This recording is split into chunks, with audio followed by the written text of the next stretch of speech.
My name is Bill. Today we're going to talk about preload and adjustment on the 88-188 hub set. Most of the times that you see your hubs, they're going to be on your bike, in the fork or in the rear dropout mount with a quick release already adding tension onto the system. One important thing to remember about preload is that your standard tie quick release can generate about 800 pounds of force. A steel quick release is going to generate close to 2,000 pounds of force. Often that can add preload to an already loaded assembly. So when a wheel comes from the factory, we add the amount of preload that we deem is going to give you the least amount of friction and the longest bearing wear life. When you put that into your fork and you close down your quick release, you're going to add preload onto the entire system. The nice thing about the 88-188 set is that the cinch nuts allow you to adjust the preload while the bike is actually in the fork or the rear dropout. With a front hub, you have two different adjustments to make. There's one threaded adjustment and then another adjustment with no thread whatsoever. The threaded adjustment, of course, achieves our preload. On the drive side, you're going to have the threaded adjustment, and with a 2mm Allen key, you can access the 2mm hex nut inside of the cinch nut. So just loosening that is going to give us the ability to change and manipulate the preload.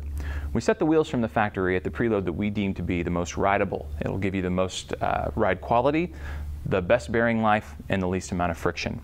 So fully turned to where you just feel friction against the thread, and then back about a 1/16 of a turn is going to give you the bearing preload that you'd normally get from the factory, and then closing the cinch nut is going to add just a little bit more preload to the assembly. If you feel like that preload is too loose, you can of course tighten the assembly a little by adding a clockwise motion, or loosen the assembly with a counterclockwise turn of the cinch nut.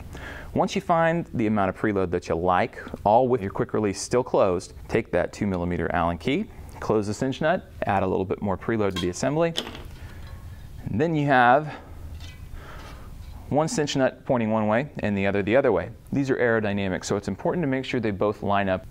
So your non-threaded cinch nut, again, take a 2mm Allen key to the opposite side of the wheel. Just loosen that up a little. Compare the front and the rear while the wheel's in the bike. Get both aero cinch nuts pointing forward with the best profile against the wind, and you're ready to ride. So that's the front. The rear is actually a little easier. You've only got one side to contend with. So on your drive side, with your cassette, you do not have a cinch nut. On the non-drive side, you do once again have a cinch nut, which is aerodynamic, and a 2mm Allen key. We use the same preload from the factory, so again, just tightened and then brought back about a 1/16 of a turn, and then the cinch nut is once again hammered home.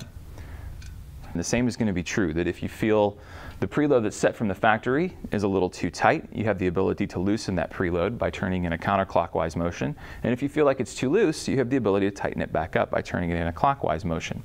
Once again, the preload that we set from the factory is going to give you the most bearing life and the least amount of friction.